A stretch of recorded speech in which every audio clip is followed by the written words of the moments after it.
গত শুক্রবার আপনি বলেছিলেন যে পাঞ্জাবির হাতা ভাঁজ করা অবস্থায় নামাজ পড়া উচিত নয়। আমি একজন সাধারণ ছাত্র এবং সাধারণ প্যান্ট পরি। অনেক সময় আমার প্যান্ট টাকনোর নিচে নেমে যায়, সেক্ষেত্রে কি নামাজের আগে প্যান্ট ভাঁজ করে টাকনোর ওপরে তুলে নেওয়া যাবে? এ বিষয়ে আপনার মতামত কি, কোন হাদিসের আলোকে জানালে উপকৃত হব। নবী করিম সাল্লাল্লাহু আলাইহি সাল্লামের একটা হাদিস আমরা বলেছিলাম গতদিন। সেখানে নবী আলাইহিস সালাম পরিষ্কারভাবে নিষেধ করেছেন আইয়াকুফা সাওবাহু ওয়া শা'রাহ, মুসল্লি যেন তার কাপড় এবং চুল ভাঁজ না করে রাখে নামাজে। কাপড় ভাঁজ করে রাখার একটা পদ্ধতি হলো হাতা ভাঁজ করে রাখলাম, আরেকটা পদ্ধতি হলো পুরো জামাটাই ভাঁজ করে নিলাম। তো এরকম কাপড় ভাঁজ করে নামাজ পড়তে নবী সাল্লাল্লাহু আলাইহি ওয়াসাল্লাম নিষেধ করেছেন।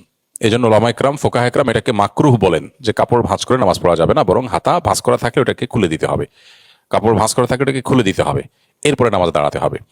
এখন প্রশ্ন হলো, যেটা লিখেছেন প্রশ্নকর্তা, যে টাকনুর নিচে প্যান্ট আছে, এটা ভাঁজ করতে হলো, তাহলে সেক্ষেত্রে সেটা কি নিষিদ্ধের আওতায় পড়বে কিনা? তো এইটার উত্তর হলো যে টাকনুর নিচে যদি প্যান্ট চলে যায় তাহলে সেটা তো হারাম। কারোর যদি প্যান্ট এমন হয় যে আসলে এইটার ছোট করার সুযোগ তিনি পান নাই, অথবা ছোট করার মতো ব্যবস্থা তার নাই, অথচ সেটা টাকনুর নিচে চলে যাচ্ছে, তাহলে তো হারাম হচ্ছে। তাহলে এইটাকে তিনি ভাঁজ করে নামাজ পড়তে পারবেন কিনা? উত্তর হলো, এটাকে তিনি ভাঁজ করে রাখতে পারবেন এবং এই অবস্থায় নামাজ পড়তে পারবেন, কারণ তিনি এটা হারাম থেকে বাঁচার জন্য করছেন।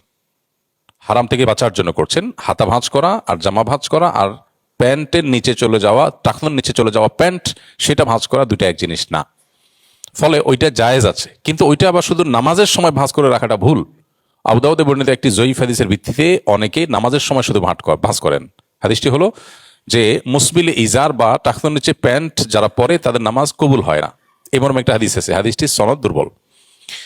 অর্থাৎ এই ইসবাল বা টাকনুর নিচে পুরুষদের জন্য প্যান্ট পাজামা ইত্যাদি পরার বিষয়টা, এটা নামাজের জন্য শুধু খাস নয়, সব সময়ের জন্য খাস, সব সময়ের জন্য ব্যাপক এবং আম।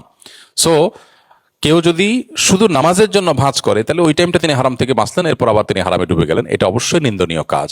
বরং পার্মানেন্টলি তার প্যান্ট ছোট করে ফেলতে হবে, আর ছোট করতে না পারলে, সময় সুযোগ না পেলে তিনি ভাঁজ করে রাখলে সেটি জায়েজ হবে, যতক্ষণ পর্যন্ত সুযোগ না আসছে ততক্ষণ। কিন্তু ভাঁজ করে পার্মানেন্টলি এভাবে রেখে দেওয়ার চাইতে কেটে ছোট করে ফেলাই উচিত যত দ্রুত সম্ভব।